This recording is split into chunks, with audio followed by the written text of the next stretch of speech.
Hola.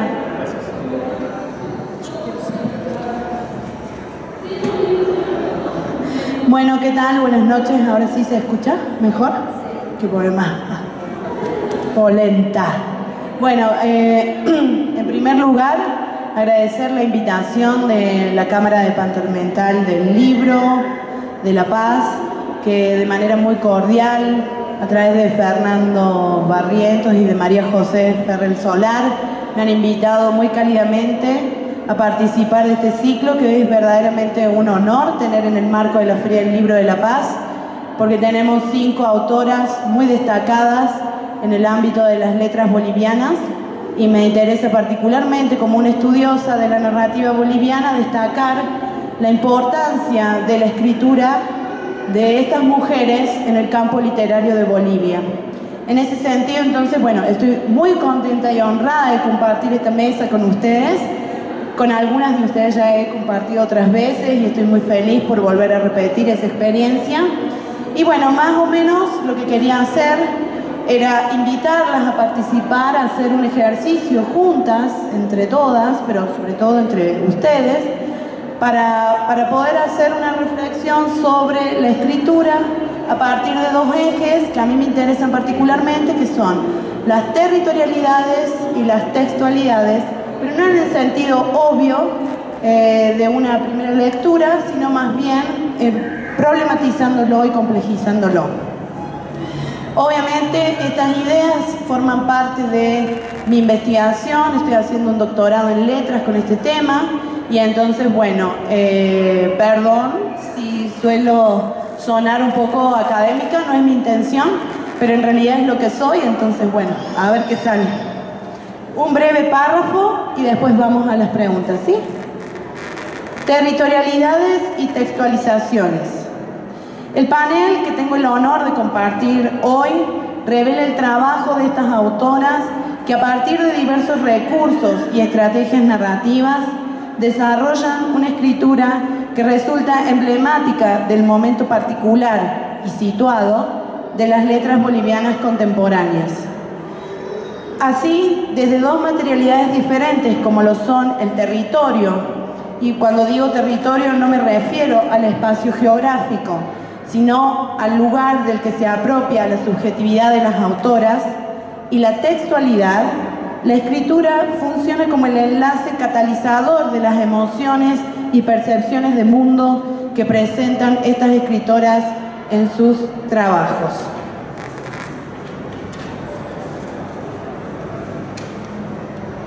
Por ello, me interesaría saber algo más de ellas, o sea, de las autoras que tenemos aquí presentes, y los territorios posibles que configuran en sus textos. Por ello les pregunto, siempre atendiendo a estos 2 ejes, territorio y texto, y el momento en el cual se unen ambos, que es la escritura, ¿no? ¿En qué medida los diseños territoriales que ustedes construyen en sus textos afectan esa escritura? ¿Cómo piensan ustedes dentro de sus textos los espacios en los cuales ustedes sienten que se pueden apropiar, en los cuales se sienten cómodas y pueden, digamos, construir sus ficciones a partir, digamos, de ese espacio? No sé quién quiere empezar, o vamos por orden, ¿cómo les gustaría? No sé. ¿Voy a arrancar? ¿Magia? ¿No?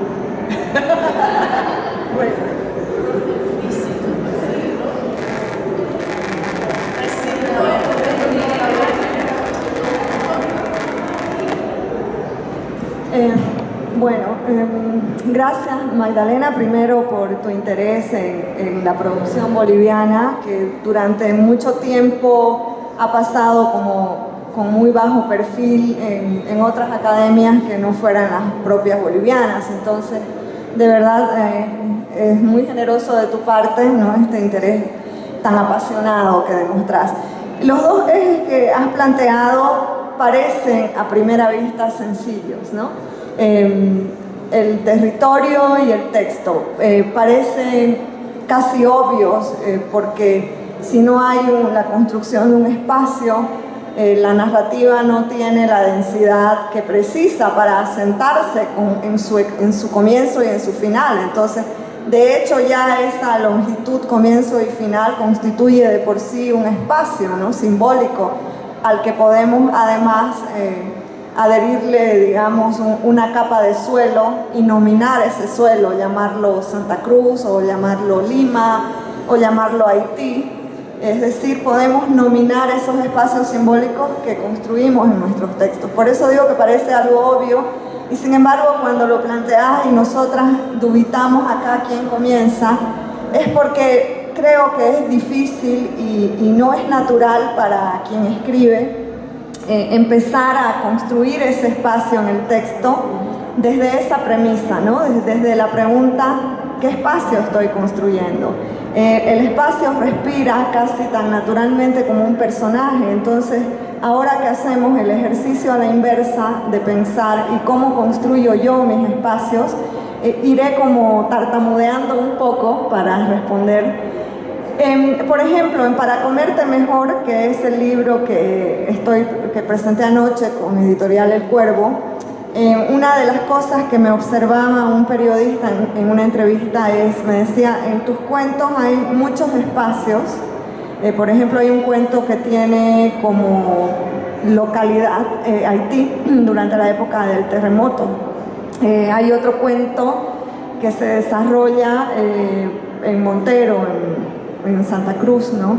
Hay otro cuento que se ubica en el metro de Nueva York, y lo que este periodista observaba es que estos espacios, sin embargo, parecían muy naturales, como si hubiera un hilo que conectara. Bueno, el planeta ya es ese hilo natural.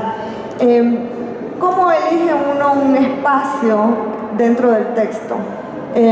Creo que para mí personalmente, por ejemplo, en el cuento que tengo ahí que se llama Kefenwa, que es una frase en creole que significa el corazón de las tinieblas o en las tinieblas, quise tomar ese territorio herido, ¿no?, roto, porque creo que eso, y lo tomo como ejemplo de mi propia narrativa, ese cuento, porque creo que eso es lo que me interesa en los espacios dentro de mis textos, que estén rotos, que el espacio constituya una herida y no una contención para los personajes, ¿no? Que el personaje no se sienta seguro en ese espacio.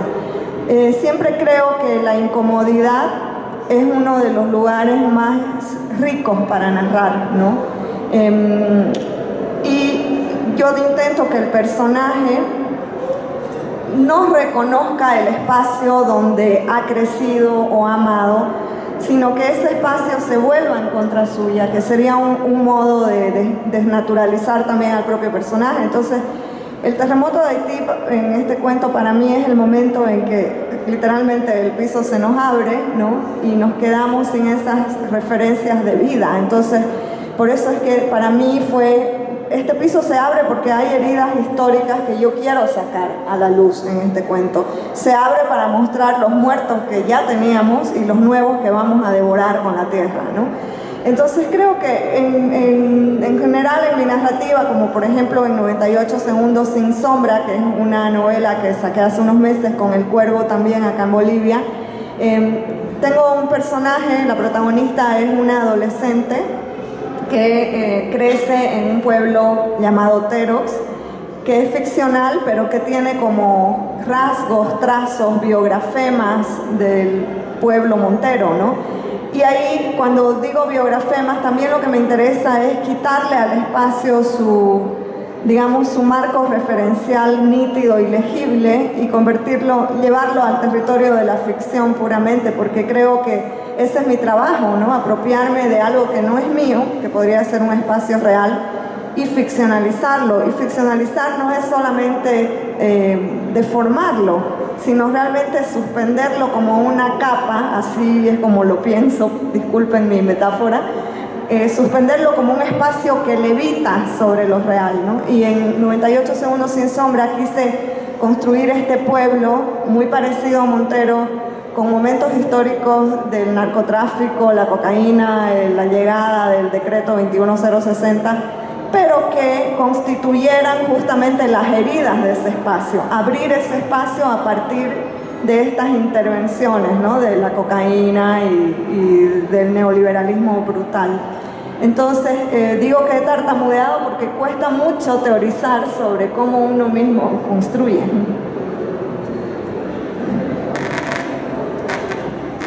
Sí, mirarse y tratar de formalizar eso que a veces hacemos intuitivamente es difícil. Sin embargo, hay algunos gestos que se repiten y que probablemente nos sirvan de guía para responder a tu pregunta. Pienso en el territorio y la primera cosa que se me viene es que no es un territorio geográfico, sino siempre un territorio simbólico. Y ese territorio simbólico tiene que ver con cómo afecta sobre todo la memoria individual y colectiva a ese presente, cómo la interviene, cómo la modifica, cómo la altera. Y la altera normalmente a través del cuerpo. Me doy cuenta que el cuerpo en mi narrativa es una constante. Ese cuerpo que en inicio es vulnerable al cuidado, porque todos somos un cuerpo vulnerable al cuidado o a la violencia. Y cómo ese cuerpo se va precarizando, cómo va adquiriendo las huellas de ese contexto, de ese entorno, y cómo allí siempre hay en ese diálogo, a veces dramático, un conflicto, ¿no? Pienso en un cuento como La cinta roja, donde el entorno violenta al personaje, el cuerpo del personaje, pero al mismo tiempo ese cuerpo violentado es un espacio de liberación, ¿no? Pero no es el único cuento que me parece que refleja esa intervención del cuerpo, del entorno en el cuerpo y luego de evolución, el diálogo de ese cuerpo de vuelta con el entorno, ¿no? Me parece que siempre la literatura muestra una transformación de estos cuerpos, ¿no? Que son depositarios de experiencia, depositarios de cultura, depositarios de un entorno simbólico, ¿no? Que a veces los personajes sufren, que a veces los personajes quieren romper violentamente, normalmente violentamente, y que me doy cuenta que es algo que me interesa narrar mucho, ¿no? Como este espacio propio a veces no es propio, a veces depende de otras coordenadas, y cómo cuando el personaje determina que en un gesto de libertad se apropia de él y hace un gesto, lo rasga, lo rompe, lo termina incluso, ¿no? Lo mata. Así que, bueno, eso, para comenzar. Creo que no me siento a pensar, quiero desarrollar esta historia en tal territorio, sino, de hecho creo que el territorio es lo último en lo que pienso, ¿no?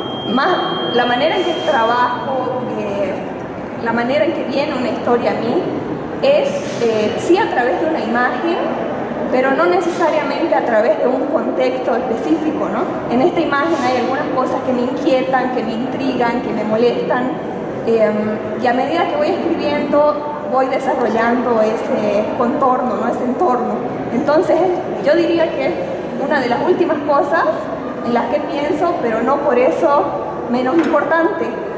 Una cosa que me llamó la atención en ese pequeño diálogo que tuvimos antes de esta ponencia o de este panel con Magda, fue cuando Magda nos propuso la idea de pensar en el territorio como ese lugar en el que nos sentimos en casa, ¿no? Como ese lugar en el que a través de la escritura volvemos a sentirnos como en casa. Y estuve dándole muchas vueltas yo justo a esa idea, precisamente porque me acordaba que cuando empecé a leer de niña, precisamente leía para poder salir de casa, ¿no? Me parecía que yo vivía, no sé, en una época fea, que estos tiempos modernos eran aburridos, ¿no? Se me hacía que todo lo interesante, por ejemplo, había ocurrido en la época en la que transcurrían las novelas que yo leía, que eran básicamente novelas del siglo XIX, ¿no? Y que en comparación a todo eso extraordinario que pasaba en esas novelas del siglo XIX, crímenes, etcétera, traiciones, la época que a mí me había tocado vivir era aburrida, pues, ¿no? No veía nada de eso en mi colegio, no veía nada de eso en mi casa. Entonces, leer era una forma de salir de casa, de ocupar otro territorio, aunque fuera un territorio ficticio, ¿no? Ahora, cuando empecé a escribir y cuando publiqué mi primer cuento, sí eché mano de ese territorio que tenía más cerca, que era Bolivia y en específico Santa Cruz, que es donde nací, donde me crié. Y lo tuve porque, como decía también Giovanna, es imposible obviar las condiciones físicas, materiales con las que uno se ha formado, ¿no? Y que ponen el contexto en el que uno escribe. Entonces, creo que para mí fue inevitable escribir de lo que tenía más próximo en ese primer libro, aunque por alguna razón también sentí una curiosidad de salir de ahí de alguna forma y de hacerle caso a la necesidad de explorar cosas desconocidas, ¿no? Para mí también es importante que la escritura me lleve a lugares donde nunca he estado, que me saquen de casa, digamos, que me cuestionen, que me interpelen, y en ese sentido ahora, por lo menos en este momento, estoy más interesada en escribir de cosas que no están tan cercanas al lugar donde yo me crié o al barrio donde crecí, ¿no? Por ejemplo, ahora una de las curiosidades que tengo sobre lo que he escrito en mi último libro es sobre espacios rurales, ¿no?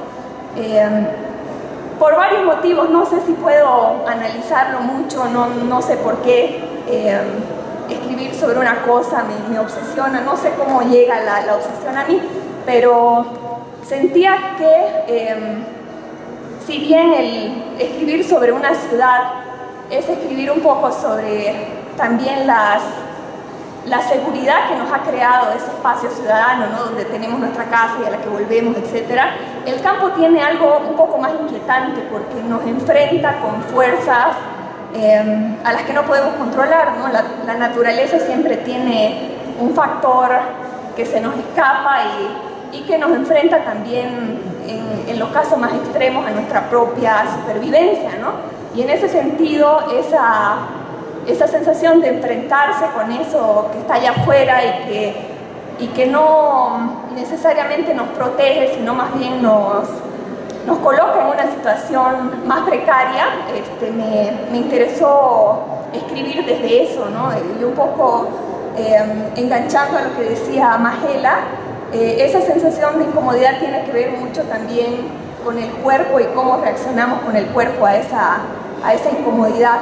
En este libro último he querido explorar espacios mucho más lejanos. Por ejemplo, tengo un cuento en Marte, que era como lo más lejos que me podía ir de casa, de la manera más literal. ¿Cómo trabajé este espacio? Yo sé, por ejemplo, que Marte ha sido ya colonizado mucho por la ciencia ficción, ¿no? Se ha escrito las crónicas marcianas, tanto autores como Bradbury o Asimov han creado ya una imagen de Marte. Entonces, intencionalmente como que no quise volver a leer estos libros que me marcaron mucho, por ejemplo, para darme la libertad de crear mi propio Marte, ¿no? Que más que un lugar físico, para mí Marte era un estado de ánimo. Yo vivo en los Estados Unidos, en un pueblo muy pequeño, de 30.000 habitantes cuando está lleno, pero de unos 5.000 cuando se vacía, que es todos los fines de año, cuando los estudiantes salen del pueblo y se van a sus casas, ¿no? La mayor parte del año este pueblo está nevado y entonces no se ve, hay muchas veces que no se ve un árbol, que las casas están cubiertas de nieve, no se ve nada vivo, aparte de a veces tractores que pasan limpiando la nieve. Entonces hay momentos en ese invierno tan largo que puede durar 6 meses u 8 meses en los que la sensación de aislamiento es tal que se siente literalmente como si uno estuviera en Marte, ¿no? Y a partir de esa sensación como de distancia de todo lo conocido, fue como empecé a pensar en este paisaje. Pero primero creo que viene para mí esta atmósfera emocional y luego ya voy colocando los detalles, ¿no? Para hacerlo más verosímil. Bueno, por ahora eso. Muchas gracias, Magdalena, por ser parte de esta mesa y hacer preguntas tan complejas. La primera es lo que hablábamos anoche, sobre el tema de la dilo tú, ¿no?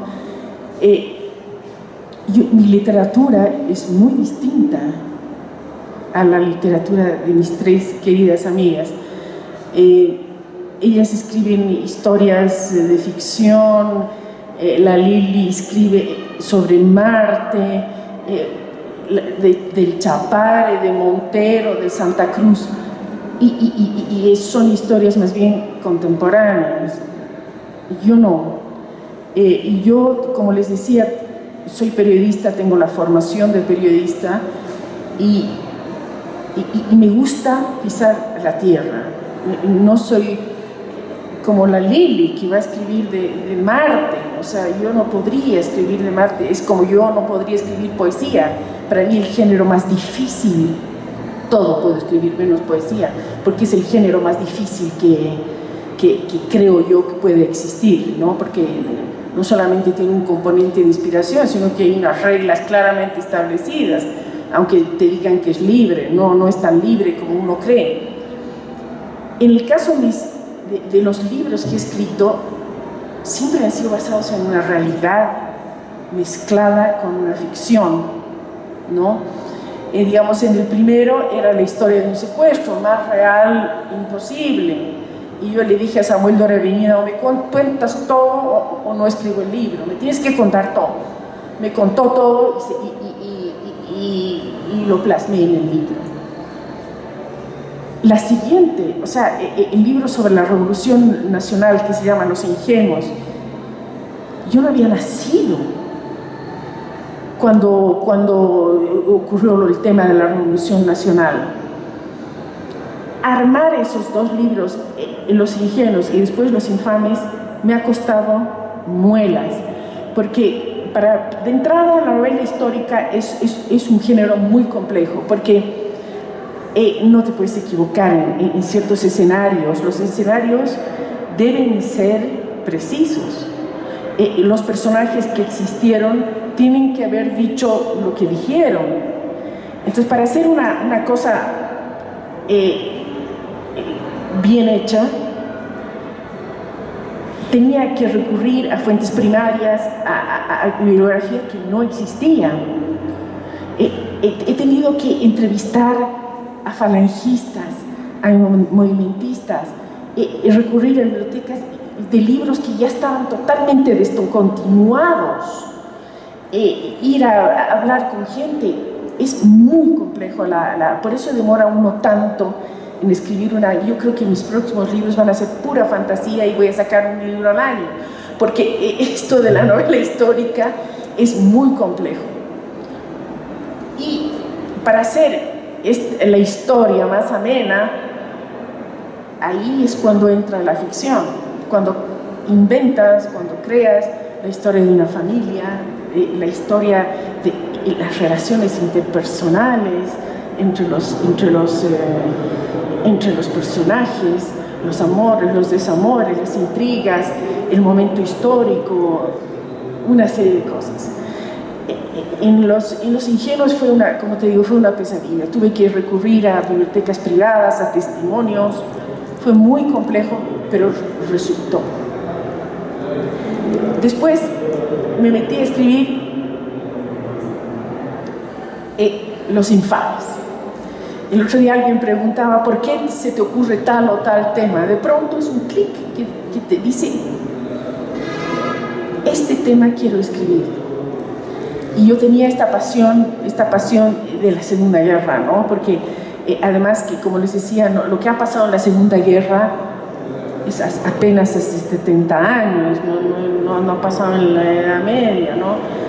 Y yo no podía entender, yo no podía comprender el Holocausto. aunque solamente hay un solo capítulo de 12, me parece, sobre el tema del Holocausto. Me parecía tan inverosímil que en el siglo XX se hubiese matado de forma sistemática y planificada 6 millones de judíos, de los cuales 1 eran niños, además que a los más lindos los arrancaban de los brazos de sus padres y se los entregaban a los soldados alemanes para que los adopten, porque así fue. O sea, que no era un tema de que existía una raza aria, era un tema de belleza. Bueno, pero ese es otro tema. Me costó mucho también porque no había información, había demasiados testimonios, pero no había una novela. O sea, los 2 libros que escribí fueron las primeras novelas históricas que se escribieron sobre la Revolución Nacional y sobre los judíos.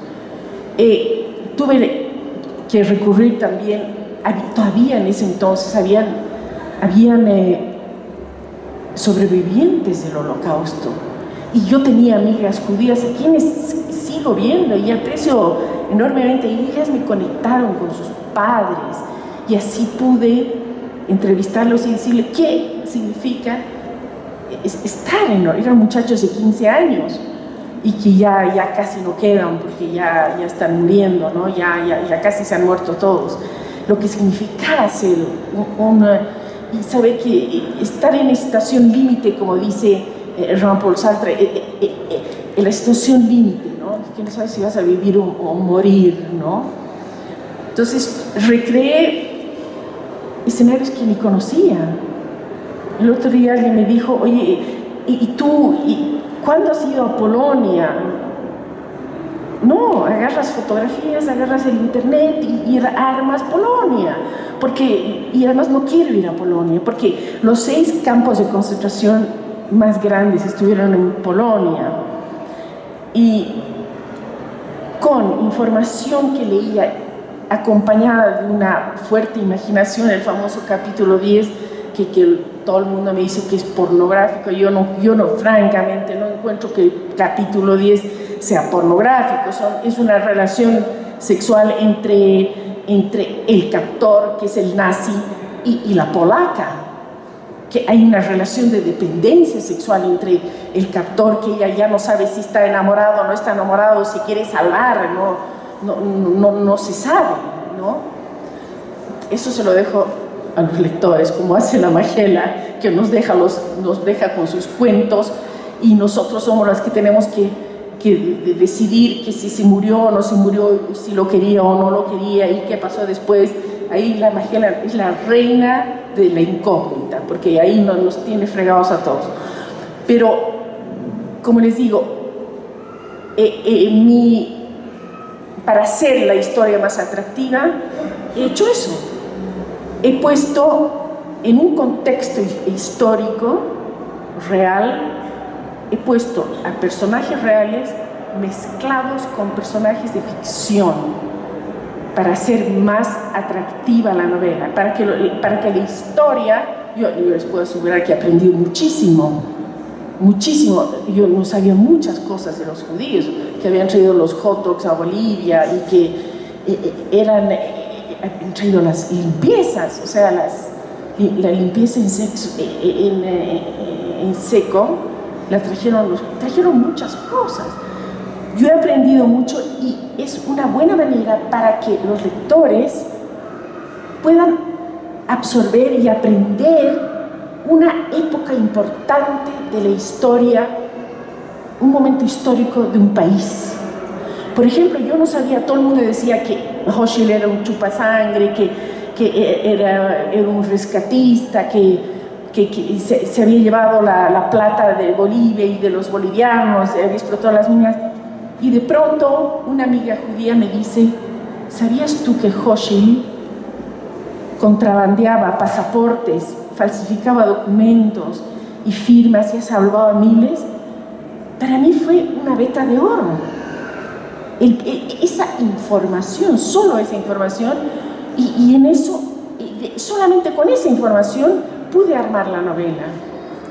Pude recrear el personaje de Hochschild que según la crítica ahora es el Schindler de los judíos en Bolivia, y lo cual es cierto, y me lo han ratificado mis amigos judíos. Yo nunca me imaginé que con un dato pudiera hacer una novela, y resulta ser así.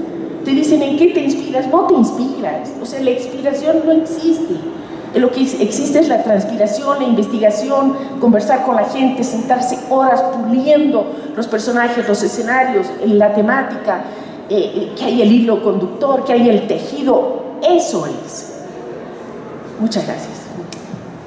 Yo les agradezco a todas y quería hacer una reflexión a partir de lo que ustedes estaban mencionando, que tiene que ver con, bueno, por un lado, mi posición acá, que tiene que ver con la lectura, ¿no? Realmente, esa parte que queda a los lectores, bueno, yo estoy jugando un poco acá y de primera mano tengo el privilegio de hacer estas preguntas.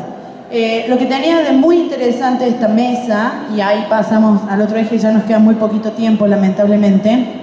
Lo que tenía de interesante esta mesa era que reunía diversas textualidades, y ese es el punto que me interesa fundamentalmente indagar, porque lamentablemente Matilde Casasola no está acá, pero era una poeta y trabaja con una materialidad y entiende la escritura seguramente de una manera muy diversa, y tendríamos acá 5 posiciones y 5 reflexiones sobre la escritura, que es fundamentalmente el objetivo grande que yo tengo, ¿no?, para poder pensar en eso esta noche. Entonces, esas estrategias que yo mencionaba hace un rato, esos diferentes recursos, tienen que ver con la forma en la cual cada una de ustedes entiende la textualidad y el territorio, que a partir de la lectura que yo ya he hecho de las obras, bueno, tengo mis propias hipótesis, pero por suerte, o no sé, no tenemos mucho tiempo para hablar de eso, y más bien, en todo caso, quiero que pasemos al otro eje, antes que se nos acabe la noche, y pensar en la textualidad, o sea,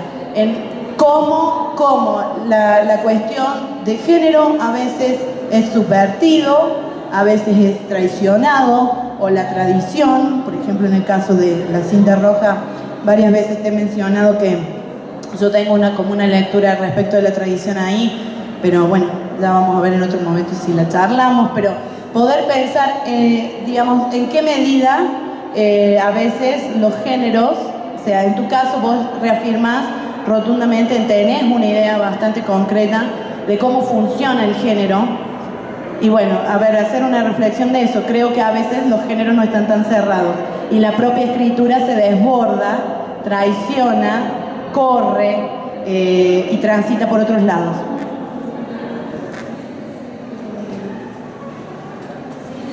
Hola. Hola. ¿Se escucha? Bueno, me interesa esto de desde dónde ocurre la escritura, ¿no? Que es tan inherente al lenguaje y tan inherente a la posición que tenemos frente al mundo para nombrarlo, ¿no? Porque es casi una aproximación incluso filosófica, una visión de mundo la que estás traduciendo. Yo escuchaba a Verónica y pensaba, bueno, no sé, Piglia hablaba de estos dos narradores prototípicos, ¿no? El narrador Ulises que sale al mundo, lo mira, lo cuenta, ¿no? Que un poco lo que hace... ¿No me escuchas? Hola, ¿sí? ¿No se oye? Ah, ya. El narrador Ulises, te digo, sale, mira y cuenta, que es un poco lo que hace la Vero, ¿no? Que está contando precisamente lo que ve, lo que analiza, lo que estudia. Y luego este otro tipo de narrador, más parecido a Edipo, más druida, más mago, que va tratando de leer las señales, que va tratando de responder los acertijos, los enigmas que encuentra en el mundo. Yo creo que yo me ubico más en ese otro lugar, ¿no? Desde esta posición de mundo, que es inevitable, este sesgo, donde está tu visión política, tu visión filosófica, cultural, tu lugar en el mundo, que en mi caso tiene mucho que ver con ese no lugar de la migrancia, con ese no lugar, con ese limbo de no pertenecer a ningún sitio, ¿no es cierto? Cómo empiezas a, desde esos signos, tratar de imaginar qué está ocurriendo en ese lugar social, ¿no? Creo que desde allí me gusta narrar más, ¿no? Ubicando, conectando señales, trazando pistas, dejando vacíos y generando perturbaciones, ¿no? Porque esta mirada, que no sé, pues creo que tenemos por lo menos hemos hablado bastante de esto, una mirada medio retorcida todas acá, ¿no? Creo que la mirada de la literatura no es ingenua en ese sentido, no es no es naif en eso, ¿no? Siempre estás mirando un lugar corrido de la realidad. Y entonces en ese lugar corrido entender cuáles son esas pistas, ¿no? A mí, por ejemplo, me interesa el tema de los cuerpos, como decía, en la cinta roja me interesaba proponer un modelo casi estereotípico, ¿no? De Santa Cruz, la mujer voluptuosa, que encarna el prototipo sexual, pero que al mismo tiempo lo detona, lo explota, lo gatilla, te explota en la cara ese prototipo, ¿no? Frente a otro cuerpo, el de la narradora, que también ha agraviado su cuerpo, ¿no? En un aborto, desde otra clase social, ¿no? Entonces, bueno, me interesaba leer los signos que hay allí o encontrarlos mientras estaba narrando, pero también me pasa con personajes masculinos, ¿no? El personaje de la composición de la sala es un hombre que se desborda en llanto, que no puede controlar su cuerpo, que su cuerpo lo traiciona. Entonces, ¿cómo leer ese signo a partir de...? Y por eso me interesa el contexto, por eso el personaje necesariamente dialoga con algo más subterráneo y con un entorno, porque eso que le está pasando en el cuerpo traduce una historia, un contexto. Este hombre que llora también está contando un tipo de sociedad machista que no le permite desbordarse, digamos, ¿no? Y bueno, creo que ya estoy hablando mucho.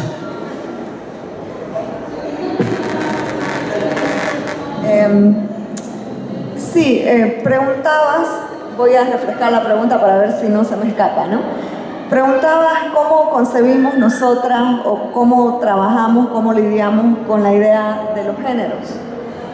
Voy a hablar del cuento, de cómo yo he venido trabajando el cuento, porque creo otra vez que uno no parte, quizás cuando estás empezando a escribir como que lees catálogos de cuentistas, ¿no? O quiero decir los decálogos del cuentista, que hay que escribir el cuento de un soplido porque si no el cuento se diluye, que hay que escribir el cuento sin leer nada más para que no recibas influencia, que esto y que lo otro. Entonces lo que me pasa es que generalmente me descubro con el paso del tiempo yendo en contra de todos los decálogos posibles, ¿no? Y de mis propios potenciales decálogos, además. Por ejemplo, con la armazón del volumen de cuentos para comerte mejor, me pasó con varios de esos cuentos que primero eran cuentos breves, o no eran cuentos siquiera, los pensé como texturas simplemente. Quería, por ejemplo, hace unos años, pocos años, fui a Nueva York y con mi esposo fuimos a visitar el Bronx, y en el metro hay tantas cosas para mirar. Se me quedó la imagen de un mendigo que tenía seguramente alguna enfermedad como diabetes, quizás no controlada. Entonces el hombre arrastraba una pierna que estaba ya en estado casi de putrefacción, ¿no? Entonces esta imagen terrible para mí me traía a la mente algo. Siempre creo que trabajo el cuento como una superficie que esconde otras cosas. Por eso otra vez creo que el cuento que metaforiza mi narrativa en cuento es el cuento de Haití. Entonces este hombre me recuerda el horrible sistema de salud que hay en Estados Unidos, y porque está arrastrando su pierna porque no tiene un sistema de salud gratuito. Sin embargo, no quería escribir una crónica o nada que no despotricara contra el sistema de salud, que me parece algo obvio, eso lo escuchamos en la calle, en las noticias. Quería escribir sobre esa pierna y escribí algo corto, ese pedazo que escribí, de hecho, se publicó en una revista en Argentina, pero después lo hice, pasó como un año y retomé esa textualidad y seguí escribiendo a partir de ahí, ¿no? Digamos que fue el metro que se prolongó en su carrera subterránea, y seguí escribiendo y me salió un cuento de una extensión casi larga en el que ingresan otros personajes con otras problemáticas, ¿no? Una mujer que no puede tener hijos y que está, un poco hablando de los cuerpos también, que está batallando contra este cuerpo que no le obedece, porque la desobediencia del cuerpo es uno también de los temas que más me apasiona. Entonces, lo que quiero decir es que para mí el género del cuento ahora, como lo estoy trabajando yo, es muy accidentado. O sea, creo en el accidente más bien como la posibilidad poética del cuento de transformarse en otra cosa que me sorprenda a mí misma, ¿no? Que mientras lo estoy escribiendo, ese accidente salte y me diga, no, mira, acá tu historia no era esa, era esta. Y no creo que eso sea una falta de control de mi propia imaginación o de mi capacidad de teclado, sino creo que es más bien el desarrollo de una confianza en el accidente narrativo, ¿no? He aprendido a confiar en ese accidente. Entonces, para mí el cuento es eso. Me gustan por eso autores como César Aira o Lebrero, que han hecho del accidente esta explosión narrativa. Entonces, por un lado quería decir esto del cuento. Por otro lado, hay otro aspecto que creo que a mí me gusta trabajar mucho y es como una impronta de mis cuentos. Y algo mencionaba Magela de los estereotipos, ¿no? Voy a usar la palabra más bien cliché. En los decálogos de cuentistas también hay que tu personaje no sea tan aburrido como un cliché. También es como que desacralizado, ¿no? Eso, porque pienso que tan débiles somos cuando tomamos la computadora, la laptop, como para no tomar ese cliché y renovarlo. Para mí, yo veo eso como una debilidad narrativa, es decir, el cliché está ahí para que lo puedas tomar y ver hasta qué punto ese cliché puede resucitar en otras coordenadas, ¿no? Y ese cliché incluso pueda revelarte lo que un personaje no cliché no podría revelarte, porque el cliché está para revelar, volver a revelar. Entonces, estos dos puntos son para mí los elementos con los que últimamente, en los últimos años, he ido asentando mis cuentos. Con la novela después, otro rato charlamos.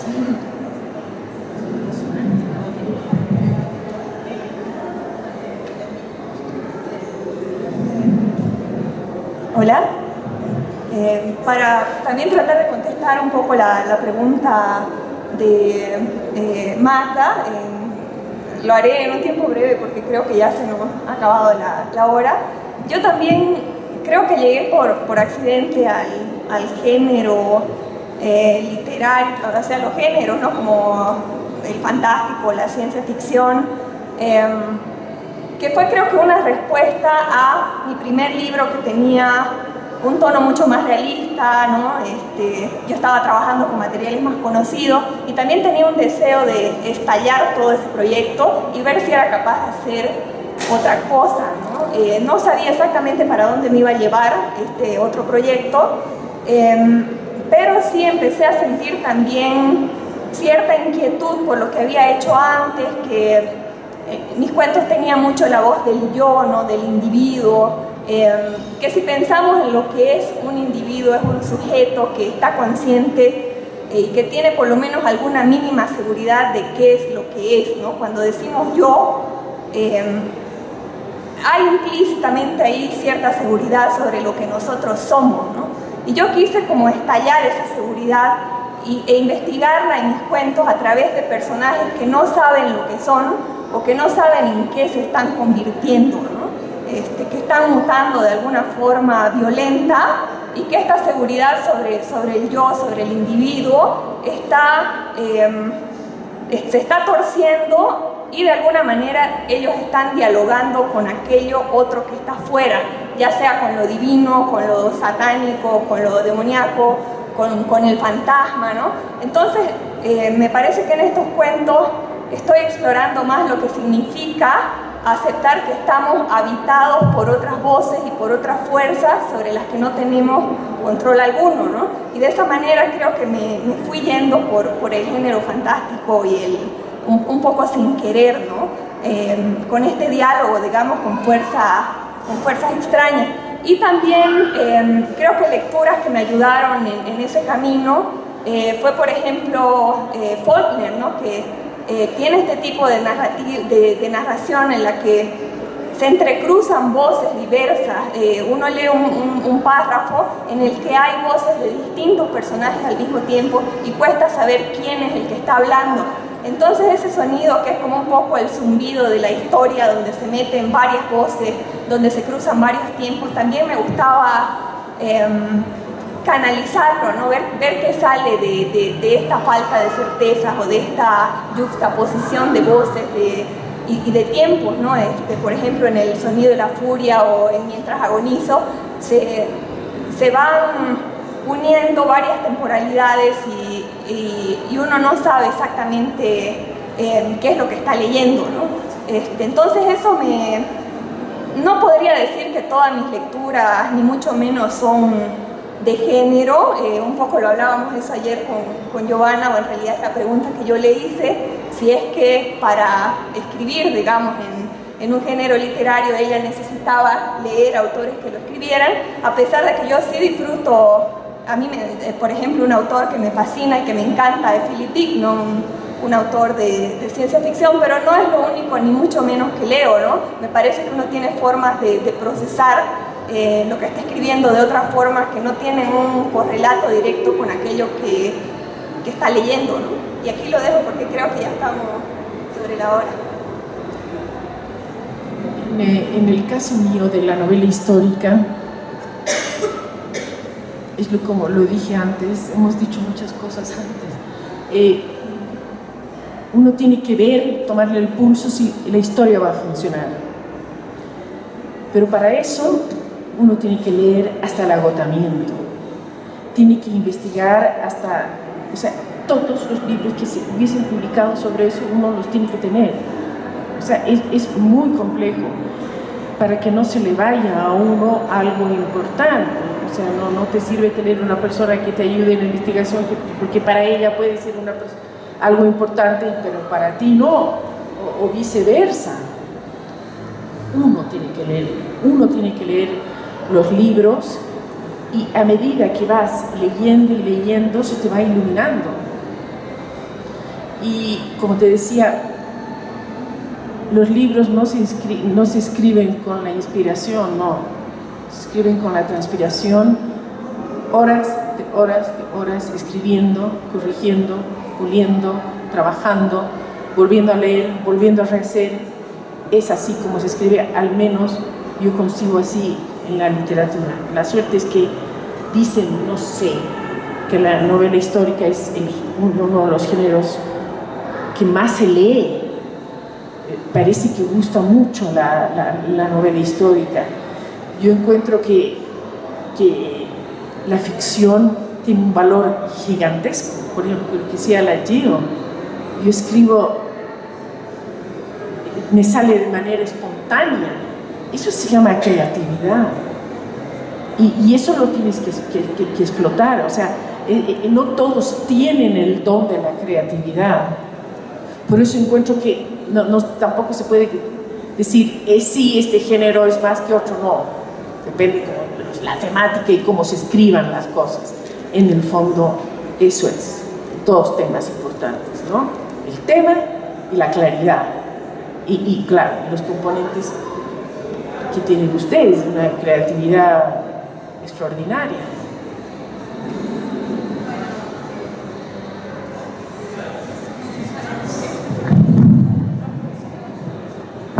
Bueno, ya es la hora de concluir, pese a que además de haberlas escuchado atentamente, ahora tengo todavía muchas más preguntas y más comentarios que podría hacer sobre estos temas. Les quedo muy agradecida porque en realidad evidentemente rescato de manera profunda el temperamento escritural que cada uno de ustedes tiene, y en esto la incluyo a Matilde, pese a que no esté presente en la mesa, pero sí forma parte de este ciclo tan importante. Hay un temperamento escritural, hay una territorialidad en cada uno de esos textos que me permite a mí, desde el ámbito de la crítica literaria, hacer una lectura como muy productiva y con muchas aristas. Y entonces, bueno, yo encuentro algunas cosas que para mí son muy valiosas para el estudio de la literatura y la narrativa boliviana, y les quiero dejar acá un agradecimiento muy grande a ustedes y al público que nos ha acompañado, que ha tenido la paciencia de escucharnos estas reflexiones sobre la escritura que de tanto en tanto a todas creo que nos vienen bien, ¿no? Muchas gracias Fernando y a todos por estar acá.